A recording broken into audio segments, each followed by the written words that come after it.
얘들아 안녕. 자, 이번 시간은 18강입니다. 조선 후기의 변화 첫 번째 시간이고요. 정치와 경제 부분에 있어서의 변화를 살펴볼 겁니다. 자, 여러분들은 이번 강의 공부하실 때 제목을 좀 유심히 보세요. 조선 전기도 아니고 조선 어떤 기? 후기 시기 때의 변화라는 거 우리 후기에 한번 별표 쳐보도록 할게요. 그럼 오늘 배우는 내용 중에서 후기에 나타난 변화가 무엇일까 한번 잘 복습해 보도록 합시다. 자, 먼저 우리 키워드부터 한번 체크해 봅시다. 첫 번째 키워드는요. 조선 후기 때 최고의 기구가 되었고요. 세도가들이 권력기구로 삼았던 곳이었습니다. 이곳을 우리는 비변사라고 했었지. 그 용어의 뜻은 원래는 변방 지역을 대비하기 위한 임시기구였다가 조선 후기 때 양난을 거치면서 최고기구로 바뀌었다라고 설명을 했었죠. 두 번째 아주 중요한 제도였습니다. 설명을 해보자면 조선시대 때는 공납이라고 해서 특산물을 납부하는 제도가 있었어. 근데 특산물 납부를 하다 보니까 이 특산물 납부를 방해하는 방납이라는 폐단이 발생했었지. 방납의 폐단이 발생하자 이 문제를 해결하기 위해서 공납제도를 바꾸는데 이제는 더 이상 특산물을 납부하지 마라고 하는 제도가 있었죠. 그걸 우리는 대동법이라고 하고 이 제도를 실시했던 왕이 광해군이었습니다. 3번은 조선 후기부터 통용되던 조선시대 때 화폐입니다. 상평통보라고 하는 화폐 기억하시죠? 자, 그럼 우리 한번 내용 정리해 볼게요. 먼저 정치 부분에 있어서의 변화를 볼 텐데 조선 전기까지만 해도 의정부와 육조가 정치의 중심이었었고요. 군사적으로는 이 시기 때까지만 해도 왕권이 강한 시기였기 때문에 모든 사람들이 국가가 파악한 인원에 따라서 나이에 따라 지역에 따라 군대를 의무적으로 가야 했어요. 그래서 오위라고 하는 군대는 의무병으로 구성되어 있었던 체제였었는데 전기에서 후기로 넘어가는 전환점 이 사이에 발생한 사건을 뭐라고 했었죠? 두 차례 난리라고 해서 외란과 호란에 해당하는 양난이 터집니다. 다시 써볼게. 외란, 호란. 이렇게 두 차례의 전쟁을 겪다 보니까 국가 입장에서는 왕권은 점점 약해지기 시작을 하고요. 대표적으로 세도 정치도 등장하니까 전쟁으로 인해서 국가의 재정도 많이 축소하는 모습을 확인할 수가 있었죠. 자, 이런 상황이 발생하니까 조선 후기 때부터는 의정부와 육조가 중요한 게 아니라 비변사라고 하는 기구를 중심으로 국방상의 문제를 논의하는 기구가 최고회의 기구가 되었다라고 설명을 했죠. 군사적으로는 원래는 의무병이었었지만 전쟁을 겪으면서 수많은 호적들 또는 호패들이 없어지게 됨에 따라 사람들 중에 누가 군대를 가야 하는지를 파악을 못하는 거야. 그래서 군대로 오라고 부를 수가 없으니까 돈 줄게 군대 올래 이런 식으로 직접 국가가 군대를 모집하는 모병제가 실시되었다 했었고 이렇게 모병제로 구성한 군대를 우리는 오군영이라 부른다 했습니다. 그리고 지방에서는 소고군을 편성을 시켜서 양반부터 노비까지 군대로 편성을 시켰다라고 이야기를 했었죠. 자, 그러면 이 밑에 있는 특징들을 정리해 볼게요. 먼저 이 기구는요. 처음에 여진족과 왜구의 문제를 처리하는 임시기구였어. 임시기구였다가 지속적으로 일본이 쳐들어옴에 따라 이후에 상설기구로 바뀌게 된 곳입니다. 그리고 세도정치 시기 때는 외척들의 권력기구로 활용이 되었는데 우린 이 기구를 무엇이라 부른다? 비변사라고 부른다. 그러면 세도정치 시기 때 비변사가 이렇게 강하게 권력을 갖게 된 이유는 무엇일까? 비변사의 기능 강화 글을 읽어볼게요. 오늘에 와서 큰 일이건 작은 일이건 모두 비변사에서 처리한대요. 의정부는 이름밖에 없고요. 육조는 그 일을 모두 빼앗기고 말았대. 그래서 쌤이 이 말을 의정부와 육조는 이름은 있지만 하는 일은 없다라고 표현을 했습니다. 이름은 변방의 방비를 담당하는 것인데 과거에 대한 판정, 왕비나 세자빈을 간택하는 일, 이런 국가의 중요한 일들을 전부 다 비변사에서 했던 거야. 그래서 비변사의 기능이 강화된 시기는 조선시대 후기였었고 이 후기에 최고 기구가 되었다. 국정의 최고 기구가 되었다. 그리고 이름에 따라 기존의 최고 기구였던 의정부와 육조의 기능이 약화되었다라고 하는 점 잘 기억하시면 되겠죠. 그래서 이 표현을 우리는 유, 명, 무, 실, 화 이렇게 표현한다 라고 말씀드렸습니다.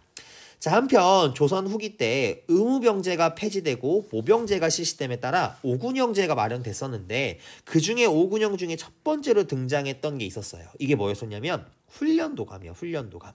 근데 쌤이 훈련도감의 중요한 포인트, 이 훈련도감은 임진왜란 중에 설치되었다라는 게 특징이라고 했었지. 그럼 이걸 알려줄 수 있는 포인트가 뭐였었냐면 조총을 사용하는 부대가 등장했다라는 점이야. 일본군과 싸우다 보니까 우리도 조총을 써야 되겠구나. 그래서 이후 훈련도감을 포함해 어영청, 수어청, 총용청, 금이영을 포함해서 총 몇 개? 5개의 군영이 만들어지고요. 지방에는 소고법에 따라서 이 소고법에 따라 만든 군인이라는 뜻의 소고군인데 양반하고 노비를 포함을 시켜요. 근데 양반은 원래 군대 가는 게 면제받던 계층이었는데 이들한테 군대를 가라고 하고 노비도 원래 군대를 안 가거든. 이 사람은 물건 취급이니까. 근데 얘도 군대를 갈 정도로 군대 갈 사람이 그만큼 많이 없다라는 거야. 그러니까 결과적으로 소고군은 실질적으로 활동한 군인일까 아니면 형식상으로만 만들어 놓은 걸까? 이건 형식상으로만 만들어 놓은 군대였다라고 보시면 될 것 같아요. 그럼 두 번째로 수취체제의 개편을 볼 텐데 수취체제의 개편은 쌤이 전세화 경향을 보인다고 했습니다. 무슨 말이냐면 밭에서 걷는 세금처럼 모두 무엇으로 세금을 거두게 되었다? 그렇지. 쌀로 세금을 수취하는 방법으로 바뀌게 되었었다. 먼저 조세 부분은 원래부터 세금을 쌀로 걷었는데 방법이 변화됐었어. 조선시대 세종 때까지만 해도 풍년이냐 흉년이냐에 따라서 세금을 차등을 두었는데 이 관리들이 흉년인데도 풍년이라고 거짓말치고 세금을 많이 걷는 문제가 생긴 거야. 그래서 이제부터는 풍년인지 흉년인지 고려하지 않고 얼마만큼의 토지를 갖고 있느냐 토지 결수에 따라 1결당 4에서 6도씩 걷겠다. 그래서 걷는 양을 정했다라고 해서 쌤이 이 제도를 영정법이라고 표현을 했었죠. 자, 그 다음 두 번째가 중요한 거지 공납제도였었는데 공납이라고 할 때 이 공짜라고 하는 말은 바칠 공짜야. 바칠 공짜. 그럼 무엇에 바치냐면 특산물을 납부하는 방식이었었는데 문제가 뭐냐. 특산물을 납부할 때 조선시대 대부분의 사람들은 농민인데 특산물을 갑자기 구할 수가 없으니까 사야 하잖아. 근데 이 사는 과정에서 비싸게 사게끔 국가가 공납의 납부를 방해했던 거야. 그래서 선생님이 이 대동법이 실시되었던 배경 중에 하나로 중요한 말 납부를 방해한다라고 하는 방납의 폐단이라는 말을 잘 기억하라고 했었죠. 공납 납부를 방해하는 폐단이 발생을 하게 되자 특산물로 납부하는 것을 폐지하고 토지 결수에 따라 세금을 걷게 된 결과 무명, 배, 동전, 쌀 이렇게 세금을 걷게 하는 제도 이걸 대동법이라고 표현을 했습니다. 처음에는 경기도에 실시하다가 나중에 전국적으로 확산이 되었죠. 근데 문제가 뭐냐면 특산물이 올라와야 하는데 올라오지 않으니까 이젠 직접 왕이 특산물을 구하러 내려가야 돼. 그래서 이러한 왕의 명령을 바탕으로 상품을 사러 가는 상인을 우리는 공인이라고 했었고요. 이 공인이 화폐를 납부하고 상품을 구매하는 경제 이걸 우리가 상품화폐 경제라고 불렀었죠. 역은 두 가지로 나뉜다고 했었지. 첫 번째 요역, 두 번째 군역인데 가장 컸던 문제 중에 하나는 군역이었어요. 우리 지금도 군대 가기 싫잖아. 근데 사람들이 하도 군대를 안 가려고 하니까 합법적으로 군대 안 가게 해줄게 라고 했던 거야.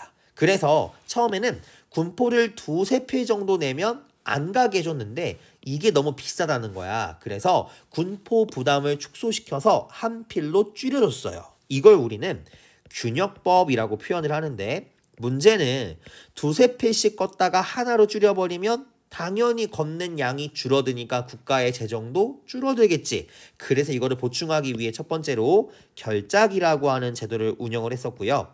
두 번째는 선무, 군관이라는 양반 칭호를 주고 세금을 걷는 방식을 취했었다. 결작이라고 하는 건 1결당 2두씩 아래 한번 써볼까? 1결당 2두씩 세금을 추가적으로 걷는 방식이었었고 선무군관이라는 칭호를 주는 대신에 돈 많은 사람들한테 세금을 내게 했던 제도를 선무군관포라고 한다. 라고 보시면 될 것 같습니다. 선생님이 세 가지의 세금 제도 중에 제일 중요한 거는 대동법이 제일 중요하니까 별표 치고 잘 기억해 두라고 말씀드렸었죠. 자, 그럼 이제 밑으로 내려가 보겠습니다. 마지막 내용이네요. 상품화폐 경제의 발달 부분인데 먼저 농업적으로 봤을 때 밭농사와 논농사의 특징들이 있었지. 밭농사에서는 조선 후기로 오게 되니까 상품성을 갖는 작물들을 재배하기 시작합니다. 이걸 상품 작물이라고 했었고 대표적으로 담배나 채소가 이에 해당한다고 했었죠. 원래 농민들은 세금을 내느라 돈을 벌기 어려운 사람들이었었는데 상품 작물을 재배하면서 이들이 돈을 벌기 시작을 하고요. 또 하나 논농사에서는 이양법이 전국적으로 확산이 되기 시작을 합니다. 원래는 일부 남부 지역에서만 실시했던 거를 전국으로 확산을 해. 근데 이양법이 갖는 특징은 그냥 물을 채운 다음에 뭐만 심으면 되기 때문에 노동력이 감소된다는 특징이 있고요. 노동력이 감소되니까 1인이 경작할 수 있는 경작지의 면적이 증가한다는 특징이 있어. 그렇기 때문에 농업 생산량도 증가시킬 수가 있었던 거지. 그래서 기존에 경작했던 것보다 넓은 땅을 경작할 수 있게 했다고 해서 우린 이걸 광작, 작은 경작할 때 작자고 광은 무슨 광자라 했지? 광기토할 때 광, 넓을 광자, 더 넓은 땅을 경작할 수 있게 되었더라. 그럼 결과적으로 농업적인 변화에서는 누가 돈을 벌 수 있는 구조가 됐냐면 농민들이 돈을 벌 수 있는 구조가 된 거야. 그래서 이러한 변화에 적응한 사람들은 돈을 벌어 분홍이 된 반면에 이러한 변화에 평범하게 적응한 사람들은 자기 땅을 경작하거나 다른 사람의 땅을 경작하는 소작농이 된 거지. 근데 문제는 이러한 변화에 부적응한 사람들은 남의 집에 머슴이 되거나 또는 품팔이꾼, 품이 뭐라고 했어? 노동력, 노동자가 되는 모습도 보였었다라고 이야기했었죠. 아래에 있는 농촌사회의 변화를 보면 우선은 언제의 변화야? 후기의 변화야. 이것은 노동력이 직접 논에 심는 집합법보다 절약된대. 노동력 절감의 효과를 느낄 수 있는 거 기억은 이양법. 다른 말로 하면 모내기법이라고 설명했었지. 그리고 담배, 생강, 고구마 이런 것들을 우리는 상품작물이라고 하는데 상품작물로 인한 이익이 논에서 나는 것보다 무려 10배 돈 벌기 시작하네. 분홍층은 직접 농사를 짓지 않고서도 향약을 누릴 수 있고 돈 없는 빈농층 중 어떤 농민은 지주의 땅을 빌려 경작을 한대요. 이게 무슨 말이냐면 내 땅 없이 다른 사람의 땅을 빌려 농사 짓는 소작농이고 농지를 얻을 수 없는 경우에는 타인에게 고용된대. 그럼 니은에 들어갈 계층은 노동자 계층 또는 품팔이꾼 이렇게 볼 수가 있겠죠. 자, 그 다음 상공업 정리해 보도록 합시다.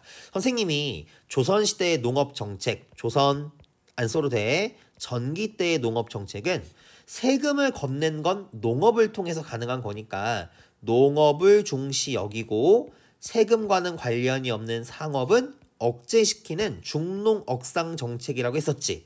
근데 억상 정책을 추진하기 위해서 두 가지를 했어. 상업하는지를 감시하고 통제하는 모습도 보였었고 또 하나 국가가 허가한 사람만 상업활동을 하게 했었는데 조선 후기로 오게 되면서부터는 국가가 통제할 수 있는 수준이 되지를 못했어요. 너도 나도 상품 만들고 화폐를 통해서 교류해서 쓰니까. 그래서 조선 후기 때부터는 감시나 통제가 아니라 자유로운 상행위를 하는 모습이 나타지게 되었다라고 했었지. 그럼 이 관점으로 정리해 볼게. 조선 전기에는 시전상인이라는 국가가 허락한 상인만 상업활동을 할 수가 있었어. 그러니까 다른 사람들은 상업활동하면 안 되겠지. 그래서 이들한테 독점 판매권을 준 거야.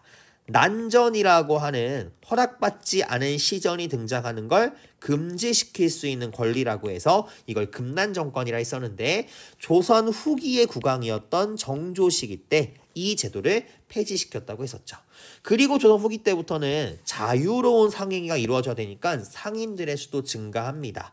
보부상이라고 하는 전국을 돌아다니는 물품 판매 상인도 등장했었고 세금을 전부 다 쌀려내니까 수도로 들어오는 한강에서 활동하던 경강 상인들 그리고 상인들의 숙박과 금융을 담당하던 객주와 여각 대동법의 등장으로 인해 만들어진 공인과 같은 상인들이 등장했었죠. 공업에서는 전기는 모두 통제를 받았다가 조선 후기 때부터는 민간인들이 등장하는 모습을 보아 국가의 통제나 감시가 줄어들었구나라는 거 확인할 수가 있겠지. 또 조선 후기에 등장한 상인의 유형이 총 3가지의 유형이 있었는데 의주 지역에서 활동한 상인을 만상, 개성은 송상, 동래는 내상. 동래 부산 지역이야 일본이랑 가까워서 일본 무역, 만상 의주는 청나라와 가까워 청나라와의 무역, 송상은 이들을 연결해주는 중개무역이라 했었죠. 자, 조선 후기 때 사용한 화폐, 숙종 시기 때 상평통보를 유통을 했었는데 문제는 초기에는 화폐에 대한 인식이 부족해서 재산을 축적하는 수단으로만 활용을 했다가 화폐에 가뭄이 들어 이걸 우리는 전황현상이라고 한다라고 선생님이 이야기했을 겁니다. 그래서 여러분들은 이 후기 시기 때 등장한 상인들의 이름을 조금 잘 보세요. 아, 이러한 상인들이 조선 후기에 등장한 상인들이었었구나. 그러니까 문제 풀 때 송상, 보부상, 공인, 만상 이런 상인들이 나오면 지금 시기가 조선 후기겠군. 이렇게 생각하시면 되겠죠. 자, 다음 페이지 보시면 우리 안 풀었던 문제가 있을까요? 혹시 다른 반에서 문제를 풀었던지 안 풀었는지 기억이 안 나지만 한번 다시 정리하는 의미에서 보면 우리 4번 문제 한번 볼게요. 다음 자료에 나타난 시기의 경제 상황인데 엄행수가 종본탑 동쪽에 살았었는데 마을에 똥 치는 일이 생업이었대. 보니까 채소들을 경작하니까 상품, 작물을 재배하는 시기 이거 조선 후기 때의 모습이구나 이렇게 판단할 수 있어야 돼. 그래서 정답은 5번 이렇게 여러분들이 고르시면 되겠죠. 오케이? 자, 그 다음에 5번 문제 볼게요. 자, 모내기법이 확산되고요. 상품 작물 재배가 확대된대. 그리고 아까 얘기했던 경강상인 송상 만상 내상 조선 후기에 등장한 상평통보. 그러면 지금 시기적으로 조선 후기 때의 모습이니까 정답 3번 이렇게 쉽게 고를 수 있겠죠. 이거랑 연결해서 하나만 더 해볼게 얘들아. 우리 뒤에 있는 문화 파트를 보시면요. 41쪽이에요. 조선 후기 때 서민문화라고 하는 게 등장을 해요. 근데 서민문화가 등장하는 이유는 원래 이 문화라고 하는 건 양반계층들만 누릴 수 있는 거였는데 이제는 서민들이 돈을 벌기 시작을 해. 우리 이렇게 일반 평범한 농민들이 돈을 벌기 시작했던 건 조선 전기였어, 후기였어? 그래, 후기 때였어. 그러다 보니까 이 조선 후기 때의 서민들도 양반처럼 문화를 나름대로 따라해 보는 거야. 첫 번째로 양반들은 한문 소설을 읽었거든. 근데 이 사람들은 한문을 모르잖아. 그러니까 한글 소설을 만들어 자기들끼리 읽어요. 또 양반들은 시조를 지을 때 3장 6구 45자 내외라는 엄격한 원칙을 지키는데 서민들은 그런 원칙 모르잖아. 자기들 멋대로 길게 소설을 쓰는 사설 시조도 유행을 했었고요. 예술 분야에서의 활동도 컸습니다. 민간에서 그림 좀 그리는 사람들이 민화라고 하는 그림을 그리고 자기들이 살고 있던 시골 마을의 풍속이라던가 또는 양반층들의 위선을 비판하는 판소리나 탈춤 등이 유행했다. 그럼 결국 이러한 민화, 풍속화, 홍길동전 사설쇼 나오면 전기야 후기야 후기 때의 모습이라는 거 기억해 두시면 되겠습니다. 자, 이렇게 해서 여러분들과 함께 우리 18강에 있는 내용들 모두 정리했습니다. 중요한 부분들 정리돼 있으니까요. 선생님이 강조한 포인트 중심으로 공부하시고요. 우리는 다음 강이죠. 19강입니다. 사회 변화가 어떻게 이루어졌었는지, 신분제는 어떻게 동요되었었는지 한번 정리해보는 시간 갖도록 하겠습니다. 선생님의 피드백을 받을 친구들은 댓글에 방금 배웠던 내용들 한번 풀어서 적어보세요. 선생님 말벌 아저씨처럼 달려가서 피드백 해드리도록 하겠습니다. 여러분들 고생 많으셨고요. 다음 강의에서 봐요. 제발 안녕.